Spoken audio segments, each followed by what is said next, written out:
नमस्कार, ये आकाशवाणी शिमला है। अब आप राजकुमारी चंदेल से प्रादेशिक समाचार सुनिए। आज के मुख्य समाचार।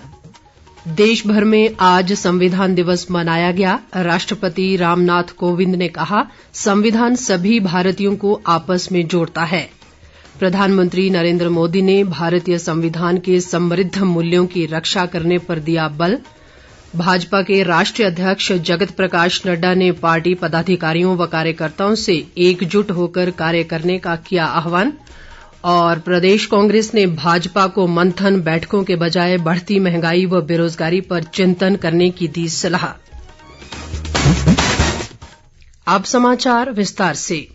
संविधान सभा ने भारतीय संविधान की स्वीकृति के उपलक्ष्य में आज देश भर में संविधान दिवस मनाया गया। वर्ष 1949 में आज ही के दिन संविधान सभा ने संविधान के प्रारूप को औपचारिक रूप से मान्यता दी थी। इसके बाद 26 जनवरी 1950 से देश का संविधान लागू कर दिया गया।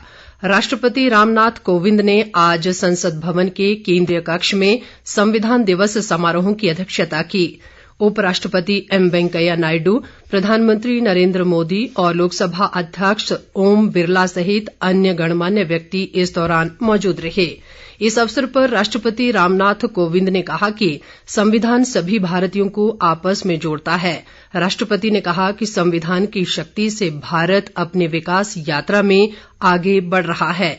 उपराष्ट्रपति एम वेंकैया नायडू ने अपने संबोधन में कहा कि प्रस्तावना संविधान के उस दर्शन का सार प्रस्तुत करती है जिसमें लोगों ने भारत को एक लोकतांत्रिक गणराज्य के रूप में प्रमुखता दी है। इस अवसर पर प्रधानमंत्री नरेंद्र मोदी ने कहा है कि अनेक बाधाओं का सामना करने के बाद संविधान का मसौदा तैयार हुआ और देश की रियासतों को एकजुट किया गया। प्रधानमंत्री ने कहा कि संविधान दिवस इस सदन को प्रणाम करने का दिन है।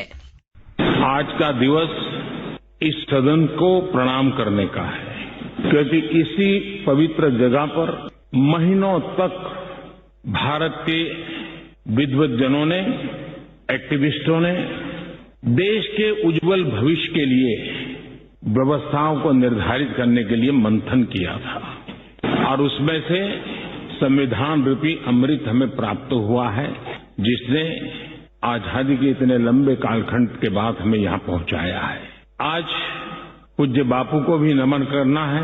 आजादी की जंग में जिन लोगों ने अपना बलिदान दिया, अपना जीवन खपाया, उन सबको भी नमन करने का यह अवसर है।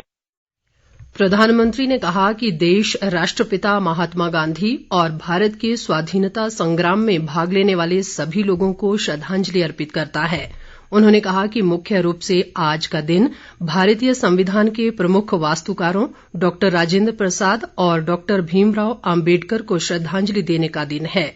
प्रधानमंत्री ने कहा कि एक नागरिक के रूप में हमारा कर्तव्य उन सभी समृद्ध मूल्यों की रक्षा करना है जो भारतीय संविधान ने हमारे लिए निर्धारित किए हैं। राज्यपाल राजेंद्र विश्वनाथ आर्लेकर ने कहा है कि भारत के संविधान में सामाजिक और भारतीय संस्कृति की अवधारणा निहित है। राज्यपाल आज शिमला स्थित भारतीय उच्च अध्ययन संस्थान में भारत की स्वतंत्रता के 75वें वर्ष में संविधान की भावना विषय पर आयोजित राष्ट्रीय संगोष्ठी को संबोधित कर रहे थे। राज्यपाल ने कहा कि भारतीय संविधान ने हमें न्याय और समानता के महान मूल्यों को साझा करने का अवसर प्रदान किया है।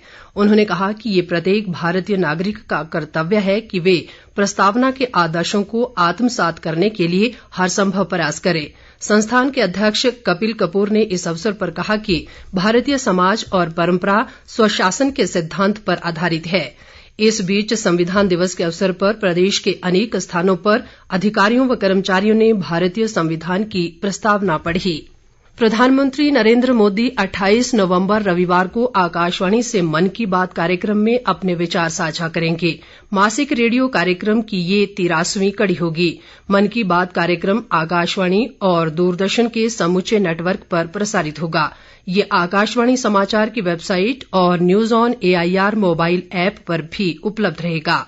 आकाशवाणी समाचार, डीडी न्यूज, प्रधानमंत्री कार्यालय तथा सूचना और प्रसारण मंत्रालय के YouTube चैनलों पर भी इस कार्यक्रम का सीधा प्रसारण होगा। प्रदेश भाजपा कार्यसमिति की बैठक आज शिमला में पार्टी अध्यक्ष सुरेश कश्यप की अध्यक्षता में संपन्न हुई। इस दौरान आगामी विधानसभा चुनाव की रणनीति और उपचुनाव में हार के कारणों पर चर्चा के बाद संगठन व सरकार को मजबूत करने पर मंथन किया गया।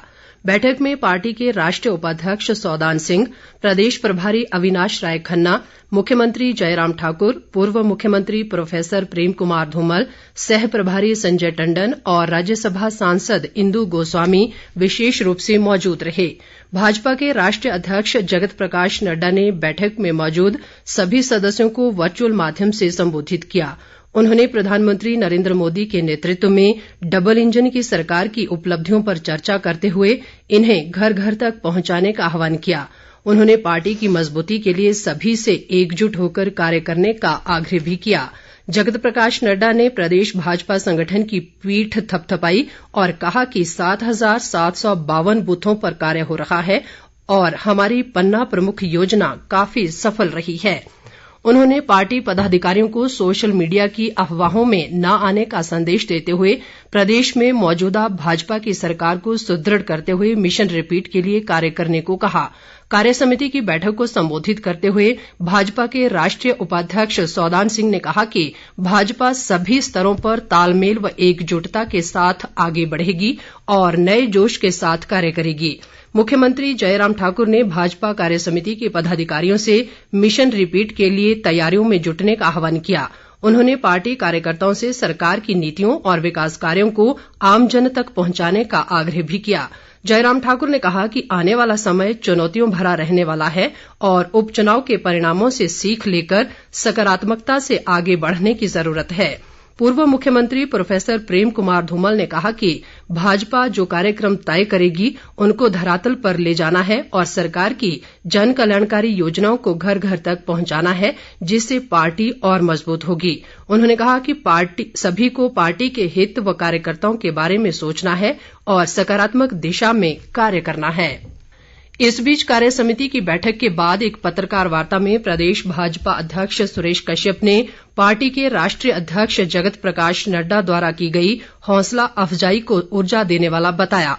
उन्होंने कहा कि राष्ट्रीय अध्यक्ष के संबोधन से कार्यकर्ताओं में नए जोश व उत्साह का संचार हुआ है, जिससे वर्ष 2022 के विधानसभा चुनाव को लेकर नई दिशा मिलेगी। सुरेश कश्यप ने कहा कि आने वाले समय में हिमाचल में पन्ना कमेटियों का गठन का लक्ष्य पूरा होने के बाद पंच परमेश्वर सम्मेलन आयोजित किए जाएंगे। प्रदेश कांग्रेस अध्यक्ष कुलदीप राठौर ने भाजपा कार्यसमिति की बैठक पर प्रतिक्रिया देते हुए कहा है कि भाजपा को मंथन बैठकों का कोई राजनीतिक लाभ नहीं होगा। एक बयान में उन्होंने कहा कि प्रदेश की जनता का भाजपा से मोह भंग हो चुका है। राठौर ने कहा कि प्रदेश सरकार ने अपने 4 साल के कार्यकाल में लोगों की समस्याओं की कोई चिंता नहीं की और उपचुनाव में हार के बाद लोगों को लुभाने का विफल प्रयास कर रही है। राठौर ने कहा कि भाजपा इस समय अंतर विरोध से घिरी हुई है और प्रदेश में शासकीय व्यवस्था पूरी तरह चरमरा गई है। इस बीच विपक्ष के नेता मुकेश अग्निहोत्री ने भाजपा की मंथन बैठक पर कटाक्ष करते हुए कहा कि हार के बाद भाजपा की पीठ थपथपाने के बजाय बढ़ती महंगाई व बेरोजगारी पर चिंतन करना चाहिए था। उन्होंने कहा कि उचित मूल्यों की दुकानों पर सस्ते राशन की योजना दम तोड़ रही है और बेरोजगारी का आंकड़ा लगातार बढ़ रहा है। अग्निहोत्री ने कहा कि कांग्रेस पार्टी प्रदेश में महंगाई व बेरोजगारी के खिलाफ जन जागरण अभियान चलाकर जनता को जागरूक कर रही है। अंत में मुख्य समाचार एक बार फिर। देश भर में आज संविधान दिवस मनाया गया। राष्ट्रपति रामनाथ कोविंद ने कहा, संविधान सभी भारतीयों को आपस में जोड़ता है। प्रधानमंत्री नरेंद्र मोदी ने भारतीय संविधान के समृद्ध मूल्यों की रक्षा करने पर दिया बल। भाजपा के राष्ट्रीय अध्यक्ष जगत प्रकाश नड्डा ने पार्टी पदाधिकारियों व कार्यकर्ताओं से एकजुट होकर कार्य करने का किया आह्वान। और प्रदेश कांग्रेस ने भाजपा को मंथन बैठकों के बजाय बढ़ती महंगाई व बेरोजगारी पर चिंतन करने की दी सलाह। इसके साथ ही ये समाचार बुलेटिन समाप्त हुआ। नमस्कार।